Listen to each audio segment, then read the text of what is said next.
Buen día, mi nombre es Fabio Gómez Cardona, soy profesor asociado de la Universidad del Valle, director del grupo de investigación en literaturas y culturas Mitakuye Oyasin. El título de la ponencia que voy a presentar es El rey que desapareció y otros enigmas de la cuentística arguediana. José María Arguedas es una de las figuras cimeras de la literatura latinoamericana y universal. Una de las claves de la maestría de Arguedas consiste en la integralidad con que supo conjugar en su obra literaria, novela, cuento, poesía, las múltiples facetas de su personalidad profesional e intelectual.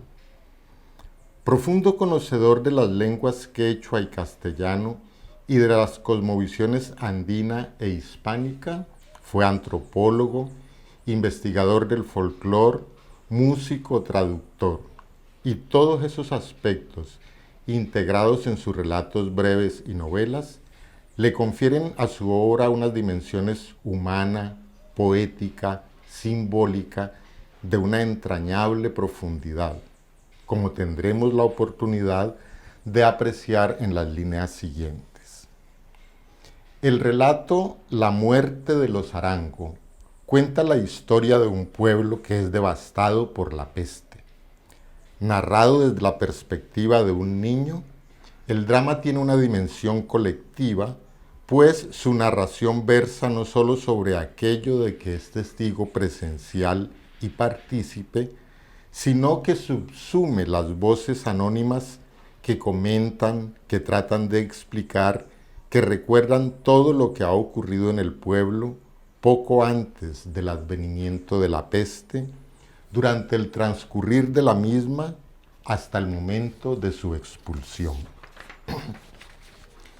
Una característica significativa del relato de Arguedas es que está estructurado con base en un conjunto de rituales, donde se conjugan lo sagrado y lo profano, lo trágico y lo festivo, donde lo mítico y lo simbólico de dos cosmovisiones se unen sincréticamente a veces o se confrontan de una manera abierta.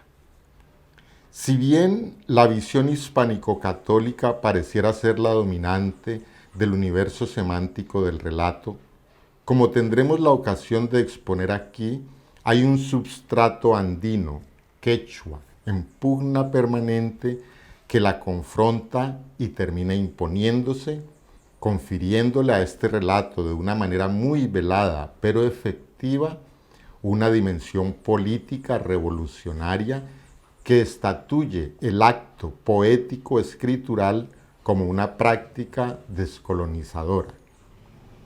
La colisión de dos universos míticos, rituales, simbólicos, en un escenario donde antagonizan la historia de los vencedores y la de los vencidos, y pugnan dos sociedades marcadas racialmente, todo esto constituye el sentido del relato. Haré una mención somera del conjunto de rituales que estructura la obra, de los mitos que convoca, y en el desarrollo de esta ponencia procuraremos examinar algunos de ellos. El primer ritual sagrado y festivo que se refiere es la fiesta de los Reyes Magos. Don Juan y Don Eloy, los dos hermanos Arango, quienes son las figuras principales del pueblo, solían celebrar una gran fiesta en la cual se escenificaba la fiesta de los reyes, y ellos encarnaban al rey blanco y al rey negro. Arguedas se vale del relato de esta fiesta con todos sus preparativos, su teatralización, los sentimientos de temor y de admiración que inspiraban el público, sobre todo en los niños, para presentar un rápido perfil de estos dos hombres, haciendo énfasis en sus diferencias. Don Juan es el más importante porque es quien ostenta el poder socioeconómico en el pueblo. Es moreno, alto y fornido porque trabaja en su hacienda ganadera, y tiene por tanto un mayor contacto con los pobladores. Don Eloy es más claro y esbelto. Tiene modales distinguidos y caballerescos porque vive en la ciudad. En la fiesta de los reyes, Don Juan encarna al rey negro y Don Eloy al rey blanco. Si bien la tradición católica nos habla de la existencia de 3 reyes magos que provenían de Oriente para participar de la adoración del niño Dios recién nacido, uno blanco, uno negro y uno indio o hindú, para emblematizar las 3 regiones del mundo conocido por la antigüedad, y de paso 3 cepas raciales, en este relato de Arguedas solo se mencionan los 2 reyes, blanco y negro, y no hay ninguna referencia a la existencia de un rey indio ni explicación del porqué de su ausencia. Este es el primer gran enigma del relato. El rey indio ha desaparecido. Arguedas, por supuesto, no se refiere a esta fiesta ritual teatralizada como la fiesta de los 3 Reyes Magos, sino que lo referencia como el drama de la degollación que se representaba el 6 de enero. Y esto es también muy significativo. El lector tendría que preguntarse qué pasó con el rey indio y por qué Arguedas no habla de la fiesta de los reyes, sino del drama de la degollación. El relato de Arguedas, como la cosmovisión andina, está construido con base en la dualidad. La sociedad se compone de señores e indios. Los señores viven abajo, en el pueblo, los indios viven arriba, en las montañas. Los señores hablan en castellano, los indios en quechua. La creación de la atmósfera imprime un peso poético a la luz y a la sombra, al sonido y al silencio, pero es la dualidad vida-muerte la que atraviesa de principio a fin el relato. Desde el título mismo, la muerte de los Arango, desde las 2 primeras frases, dice: contaron que habían visto al tifus vadeando el río sobre un caballo negro desde la otra banda donde aniquiló al pueblo de Saila a esta banda en que vivíamos nosotros. A los pocos días empezó a morir la gente. El tifus es la peste, la personificación de la muerte. Ya aniquiló al pueblo de Saila al otro lado del río y ahora empieza a señorear sobre indios y principales. El caballo negro atravesando el río es el símbolo de la muerte. El encadenamiento de los sucesos sigue el orden de los rituales funerarios católicos e indígenas entremezclados. El cortejo fúnebre indígena implica una serie de microrrituales, como el ayataki, el canto de los muertos, entonado en falsete por las mujeres en extraña confusión de canto y llanto. Detenerse en la plaza del pueblo al abrigo de un gigantesco eucalipto hembra que elevará el llanto cantado hasta el cielo, hacer 4 paradas en el camino hacia el cementerio para recibir los responsos del sacerdote, el ritual del piscay que consiste en lavar las ropas de los difuntos. No solo mueren los indios, también los principales mueren. La peste no hace distinción. A medida que avanzamos en la narración, la muerte adquiere una magnitud inusitada, haciendo que todo pierda sentido, invadiéndolo todo hasta alcanzar una dimensión cósmica. Aquí el relato convoca nuevamente 2 mitologías. Muchos elementos y símbolos de la narración parecen evocar el apocalipsis cristiano, pero también se alude a un concepto clave del pensamiento andino que fuera confundido por los misioneros cristianos con el fin del mundo. Se trata del concepto de Pachacuti, una vuelta del mundo, una renovación cósmica tendiente a restablecer un antiguo equilibrio perdido. el caballo portador de la muerte, al igual que la visión terrorífica del eucalipto en llamas y el cielo incendiado cayendo en trozos en las pesadillas de los niños un año antes, cuando se celebraba la fiesta del santo patrón del pueblo, son claras referencias al Apocalipsis. Arguedas describe con imágenes vívidas, en un tono nostálgico, aquellas fiestas religiosas motivo de orgullo y de alegría para los habitantes del pueblo.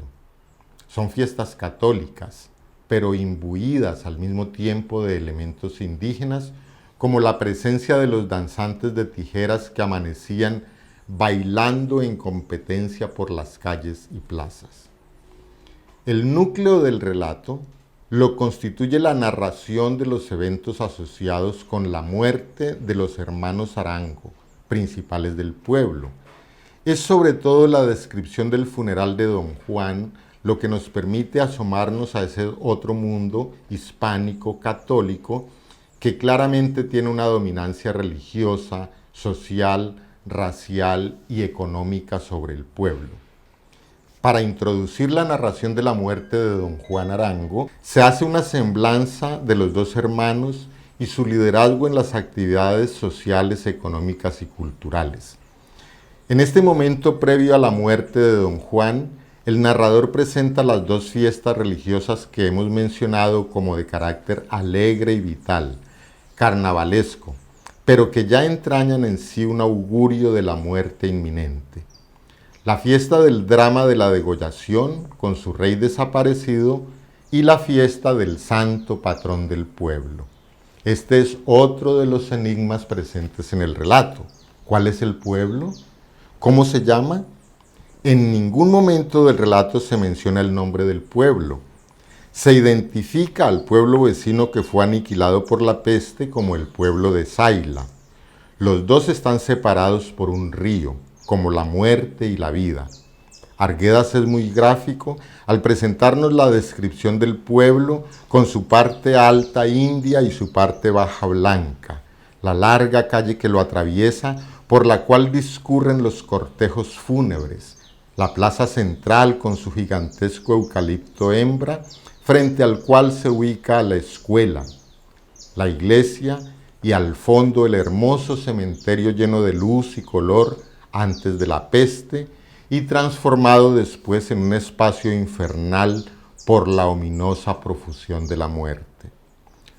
Un indicio importante sobre la identificación del pueblo se encuentra en la referencia a la fiesta del santo patrón, ya que los gastos y la organización de aquella fiesta es asumida totalmente por Don Juan, quien se gasta su ganancia de 3 años en la mayordomía de la celebración, en música, pólvora, danzantes, aguardiente para los señores, chicha para los indios y comida para todos. La culminación de la fiesta con los fuegos artificiales que parecen incendiar el eucalipto y hacer que el cielo caiga destrozado en llamas, dejará un recuerdo indeleble en las pesadillas de los niños, como una premonición de la destrucción y del fin del mundo. Don Juan es, por tanto, no solo el hombre más importante, amado y admirado del pueblo, sino que gracias al ardid de las fiestas religiosas adquiere un aura luminosa de rey mago y santo patrón, casi un dios en el imaginario popular, y Arguedas, por supuesto, ironiza. Pero veamos también la otra cara de la moneda. Arguedas dedica 3 párrafos breves para narrar los acontecimientos relativos a la muerte y al entierro de Don Juan y compara el sentimiento de dolor generado por esta pérdida con el mucho más profundo que entrañaban los rituales de los indios.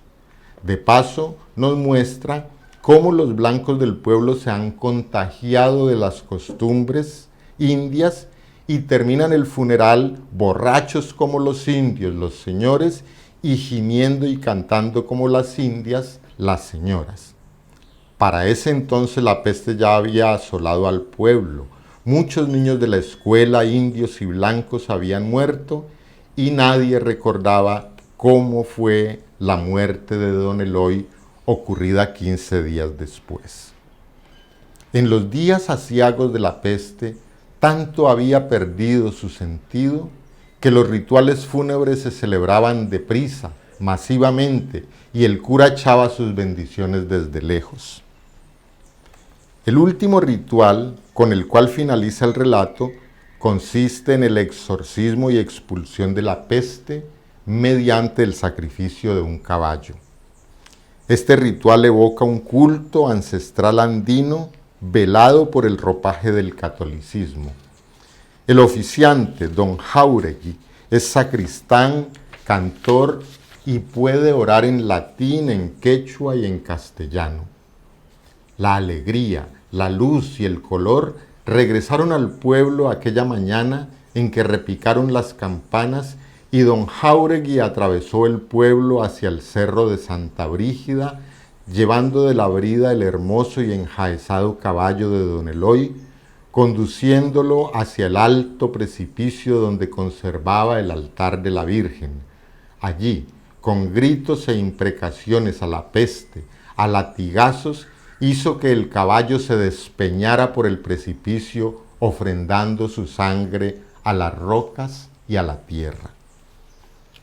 El sacrificio de un caballo no es un ritual muy católico, y la ofrenda de su sangre a una deidad de las montañas, las rocas y el río tampoco. Santa Brígida, en verdad, corresponde a una antigua diosa madre tierra de las religiones célticas que fueron subsumidas por el panteón católico, y por tanto, en tierras andinas, correspondería a la más venerada deidad quechua, la Pachamama. Al parecer, don Jáuregui, una figura subordinada en la jerarquía eclesiástica, rinde un culto secreto a la deidad andina, puesto que es el encargado del mantenimiento del altar de la Virgen, que desde lo alto del precipicio contempla las rocas y las profundidades de la tierra hasta el río. Este último ritual significa el triunfo de la religiosidad andina sobre la hispánico-católica y significa el triunfo de la vida sobre la muerte. El sacrificio del caballo del patrón significa el triunfo de la mansedumbre indiana sobre el poderío hispánico impuesto desde la conquista y la colonia. En La agonía de Razuñiti, otro relato de Arguedas igualmente pleno de enigmas, el danzante Razuñiti lo expresa de esta manera: es nuestro Dios que está creciendo, refiriéndose a Incarrí, el mítico rey inca que fuera asesinado por Españarrí, el mítico rey español. Él devorará los ojos del caballo, del patrón no, porque sin el caballo el patrón no es nada, es solo excremento de borrego. Esta es finalmente la clave del misterio del rey que desapareció. En el drama de la degollación o fiesta de reyes no puede haber un rey indio porque el rey indio había sido asesinado y decapitado por los españoles hace más de 500 años. Pero en la mitología viva y actual de los pueblos andinos, ese dios rey sol está creciendo en el vientre de la madre tierra para retornar en la época del Pachacuti e instaurar un equilibrio cósmico, social, religioso, destruido por los españoles cuando atravesaron el gran río y llegaron con sus caballos. Y como en el relato La muerte de los Arango, con el caballo llegó la muerte y con el sacrificio del caballo del patrón, la muerte se irá.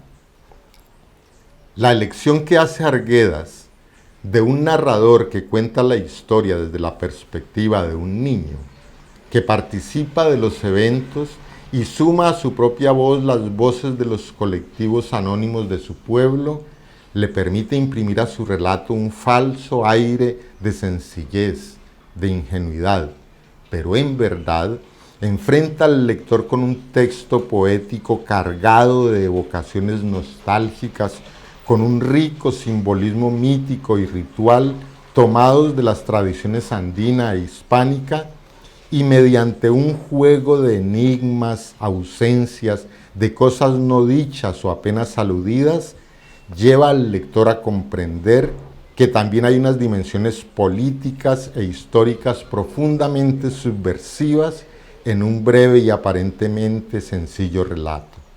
Ese es el secreto de la maestría de Arguedas en el panorama de la literatura latinoamericana.